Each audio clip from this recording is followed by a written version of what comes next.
And let's talk for a little bit. Let's talk about losing comfort and what you have been comfortable with for the entirety of a matter. Like,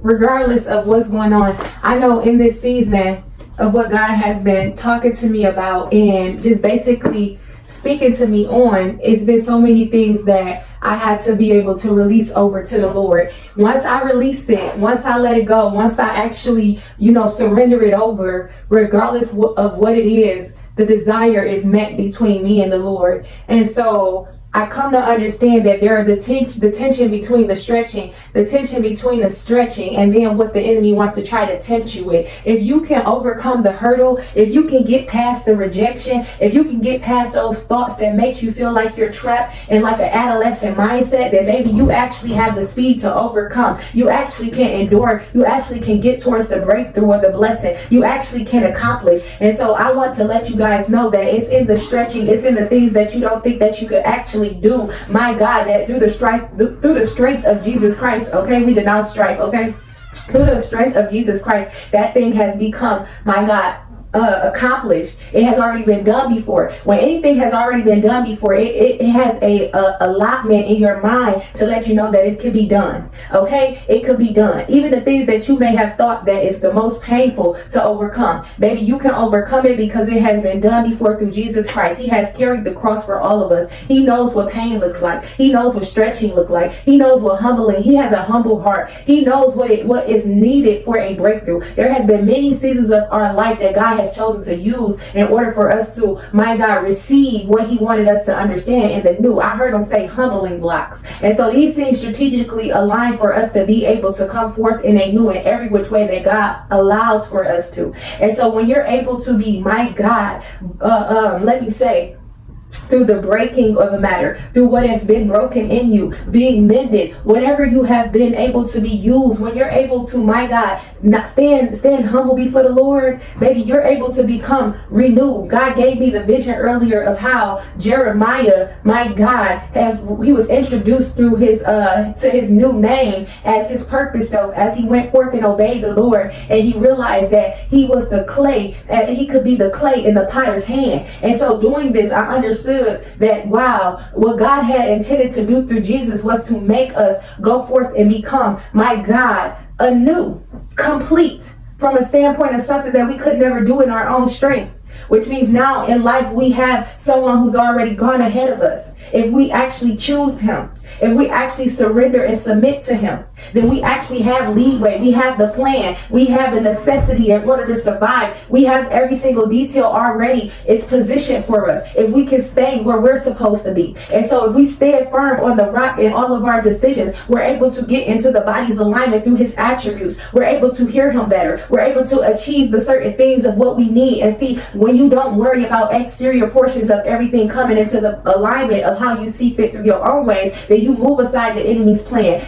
My God, it has to be subdued by Jesus as the head and not the tail, because there are certain things that is in play where God is saying the enemy can't take your breakthrough. My God, delay has to submit to Jesus. Every single detail of your story that tries to, my God, come and try to counterfeit, it has to move aside when you submit to Jesus. That means you're not wheeled by covetousness or wanting what somebody else wants just to have it from a standpoint of how you've seen somebody smile or whatever. We just got to make sure we're not gearing towards the direction of wanting to be blessed so everybody else could see us. That is not what we look for. When we unlearn the habits of the ways of the world, baby, we're introduced to the truest blessing there is through the simplicity of relationship of having Christ near to us and us being able to be near to God. My God, we got to start understanding who God is again, instead of looking from the standpoint of what the world is trying to gear us to see him by. Because when you do it that way, maybe it's limited beyond the means of human standpoints, and that is not the way. That is not the way, in Jesus' mighty name. So I want to go ahead and read just a little bit of Samuel.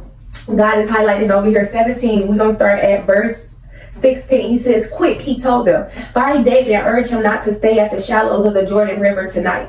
He must go across at once into the wilderness beyond. Otherwise, he will die and his entire army with him. Jonathan Ahimaaz had been staying at En-Rogel so as not to be seen entering and leaving the city. Arrangements had been made for a servant girl to bring them the message they were to take to King David. But a boy spotted them at En-Rogel, and he told Absalom about it. So they quickly escaped to Bahurim, where a man hid them down inside a well in his courtyard. The man's wife put a cloth over the top of the well and scattered grain on it to dry in the sun, so no one suspected that they were there. When Absalom's men arrived, they asked her, have you seen Ahimaaz and Jonathan? The woman replied, they were here, but they crossed over the brook. Absalom's men looked for them without success and returned to Jerusalem. Absalom was working through a spirit of betrayal. Although he had time to be underneath the chosen one, although he had time to partner with who was in God's hand, instead he started to choose the route of his flesh, which led him towards a route that was in sin, that led him to death. For my God, the wages of sin is death. God is calling his children back near to him. Those sheep that may have been lost, he says in Luke 19:10, he says, my God, for the Son of Man has came to seek and save those whom are lost. We got to make sure that we are in a steadfast love, a steadfast spirit. You can actually ask the Lord for a steadfast spirit. My God, one who submits, one who actually is close to the Lord. Ask God to change your heart. Ask God to change your mind. Ask God to help you. One thing about me is I'm not afraid to show that I have weaknesses. And so in my weaknesses, I understand that the Lord is my strength. And so one thing about me, I'm a lover. And so I've always had this highlight in my life of trying to see a happy ending in my story with a marriage or whatever it was, to see my family complete, because I went out and had the kids early, and maybe it was out of wedlock. But you know what? Jesus forgave me through salvation. My God, I don't have to have a guilt about my life from before. I hold my head in the, my God, the head and not the tail, the Alpha, the Omega, the beginning and the end. And so with that being said, I trust him with my will. I trust him when I obey. I trust him if I submit my will to him, and I don't actually be able to see how it's going to come into play, but I'm able to see that Jesus is here with me. And so what that looks like, once I surrendered my plans for his plans, I'm able to understand that the Lord can do a thing. He can make something happen out of no way. But see, I'm willing to wait until the right one comes. I'm willing to wait for the one who submitted to Jesus as well. I'm willing for the plan to work out in the way that God seen fit. Because with God's plan, I know that I'm able to receive my God, my heavenly dwelling. That is where I'm going. I'm not positioned to worry about a temporary situation. That means I come out of the standpoint of what humans have already orchestrated their plans or their mindsets on. I'm not living life from that standpoint. So if God bless me with a husband from the physical life, that he does that. But if he does keep me in Jesus for while I'm here, I am content in that. And so that looks like everything that I have, I'm fulfilled within Jesus. And we got to get to a point where that is our way. That is our truth, and that is our life, because that's the relationship that God intended when he told Jeremiah, even back then as a prophet, that my God, he is the potter who has the clay, and he can create the story over. And he did it just for us, like he did for Adam when Adam was, my God, deceived by the serpent, him and his wife. Jesus was the restoration of that error, of that mistake. God knows all things, so he knows what we really need, even when we can think that's what we want. We got to make sure we're not walking in the abominations of the world's plan, my God, because looking exterior or outward for a thing can cause you to go into rebellion, can cause you to go into an enmity against you and God, and you not seeing the actual plan that God had intended for your life. When God creates and produces a thing, child, chosen one, chosen fruit, chosen vessel, that thing has a tendency to flourish correctly.